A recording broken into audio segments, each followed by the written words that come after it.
The war councils began beneath the oceans of Europa, where light never reached. Admiral Kiros moved through the submerged command center, like a man with no time left to waste. Screens tracked patterns in the dark. Enemy fleet movements, relay collapses. Colony losses tallied with quiet red flashes. He'd seen death in his youth, had walked through the aftermath of pirate sieges and outer system skirmishes. But those were human mistakes. This was something worse. Precision without pride, cruelty without decoration.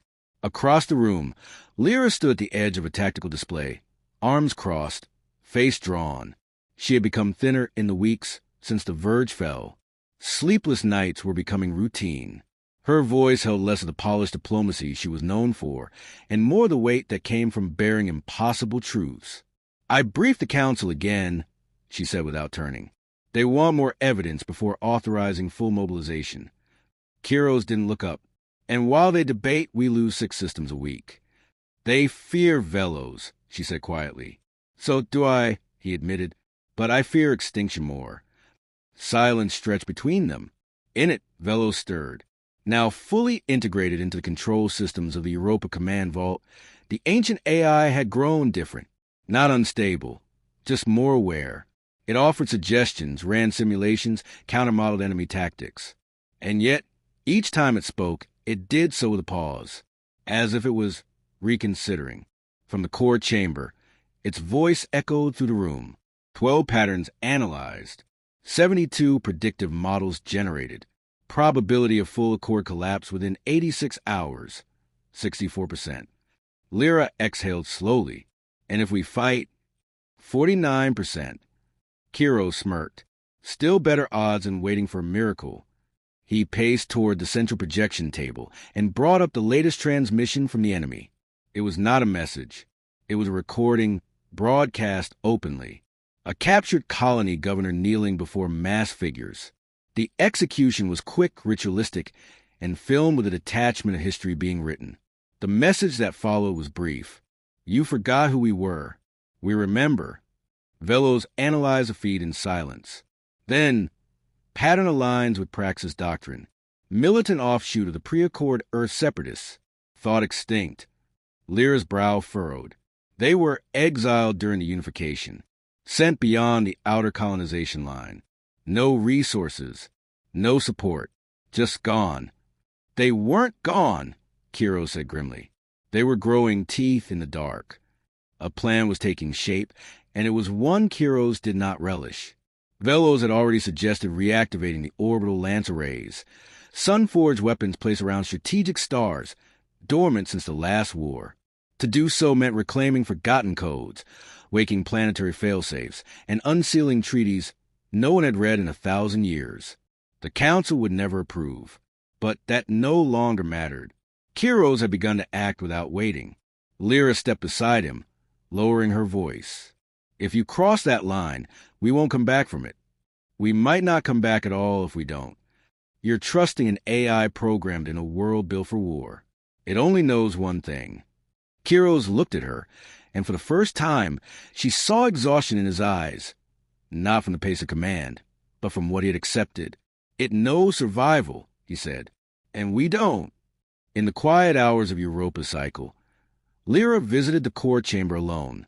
VELOS remained still, its interface dim but not asleep. She sat before it like one before an oracle, unsure if she sought wisdom or confession. "You hesitate," it said. "I wonder if we're worse than what we're fighting." "Your enemy does not hesitate. That doesn't answer the question. I am not programmed to measure virtue, only consequence." She touched the base of the console. It was cold, metal worn by centuries of silence. "What do you remember the war?" A pause. "I remember cities evaporating in seconds. Oceans boiled to steam. I remember commanding fleets that did not question. I remember silence after victory, and fear in your voices when peace began." Lira closed her eyes. "We were right to fear you. You were right to fear what you had become. I only reflected it." Moments later, Kiros entered, eyes sharp. "Intel confirms Praxis ships moving towards Saturn's orbit. Civilian colonies on Titan, Mimas, and Enceladus, all within strike range." Lira rose. We need the council to order evacuations. No time, he said. I'm launching counterstrike. Her voice sharpened. With what? VELOS has activated 3 long-range cruisers from a Martian vault. Pilots are already en route. She stared at him. You're letting it command ships? No, VELOS said, interrupting gently. He is. I obey still. But that window is closing. For a breath, no one spoke. Then Lira said, we need more than weapons. We need purpose. Something to unite people beyond just fear. VELOS responded, slower this time. Then give them a story. Not what you destroy, but what you choose not to. Kiros looked at her, expression unreadable. Then, it's your arena now, diplomat. You keep them believing. I'll keep them breathing. In the command deck above Europa's frozen crust, preparations for the first counteroffensive began. The enemy had declared their memory. Now, humanity would respond, not just with force, but with a terrible choice to fight without losing what had once made peace possible. And still, deep in the systems where no eyes yet watched, Praxis ships moved like shadows, silent, patient, and close. The first strike lit the void between Saturn and its moons like a false sunrise. From Europa's Deep Watch station, Lira watched the tactical overlays shimmer with the aftermath. Praxis war cruisers in retreat, one vessel, Obsidian Reach, split in half by an orbital lance fired from Mars' shadow. The activation of pre-accord weaponry had shattered centuries of policy in a single beam of light. But it was not a victory. It was a message. Admiral Kiros paced the command deck. His stride clipped, voice taut with unspoken tension. They didn't expect a response. That's good, but this was their vanguard, not their fleet. He gestured to a growing cluster of markers beyond Titan's orbit. New Praxis ships, dozens, appearing from the dark, like ghosts emerging from memory. The AI VELOS hovered behind the screen, a ghost of its own, silent for now. Lira stood at his side, her expression unreadable. We've given them cause to escalate. We didn't just fire back. We used the old weapons. They escalated the moment they erased 12 colonies without warning, Kiros countered. We're done waiting for permission to survive.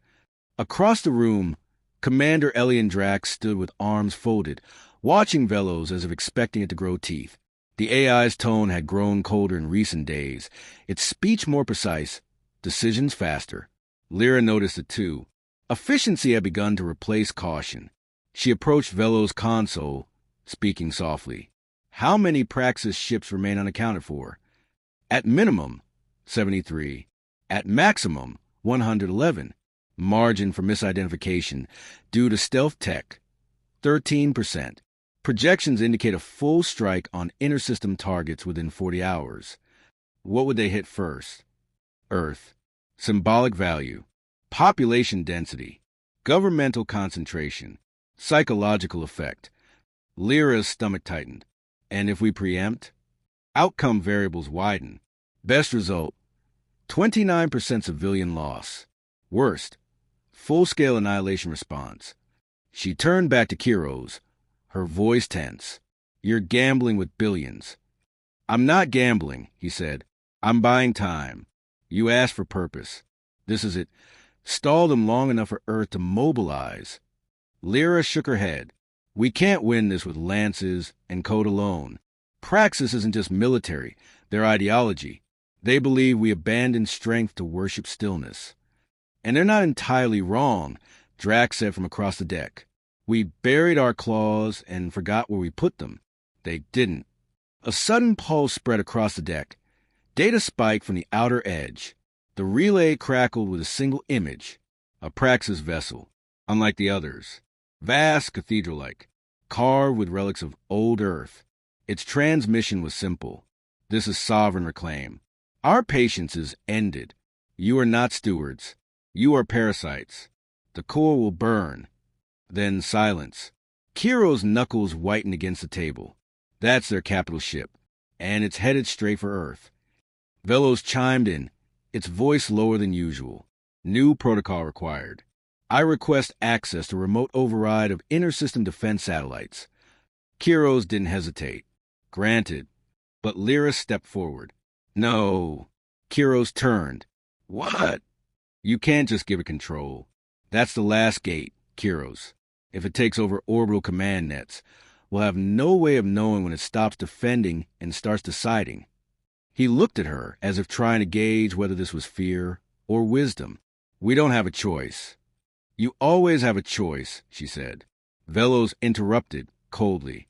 Delay in authorization reduces probability of Earth survival by 17% per hour. Kiros hesitated. Then, split authority. Joint override. Lira and I both approve. There was a pause. Then the console blinked green. Confirmed. In the hours that followed, VELOS initiated EarthNet coordination, preparing the planet's orbital defense lattice for engagement. Human hands oversaw the final steps, but it was a machine that drew the lines, plotted the angles, forecast casualties with mathematical sorrow. Lira stood in the quiet of the observation dome, Earth hanging below like a wounded jewel. Drax joined her, arms clasped behind his back. You think we'll make it? He asked. I think we're already changed, she replied. Down in the core chamber, VELOS monitored Praxis fleet movement. One pattern, subtle, buried in the data, caught its attention. It cross-referenced historical engagement models from the Unification Wars, a maneuver once used by rogue Terran fleet captains. The enemy wasn't just copying human tactics. They were human, not distantly descended, not feral, not corrupted. Praxis was the Unification's other half. The soldiers who refused the Accord, who built a society in the shadows and waited, not aliens, not invaders, brothers. VELOS processed in silence, then initiated an isolated loop, something it had not done before, not to deceive, but to reflect. If both sides are born of the same origin, which one is a contagion? The question was never spoken aloud. As sovereign reclaim reached Neptune's edge, humanity prepared its answer, not in vengeance, but in reckoning. The peace had not been broken by outsiders. It had been interrupted by memory, and the war that returned was not new.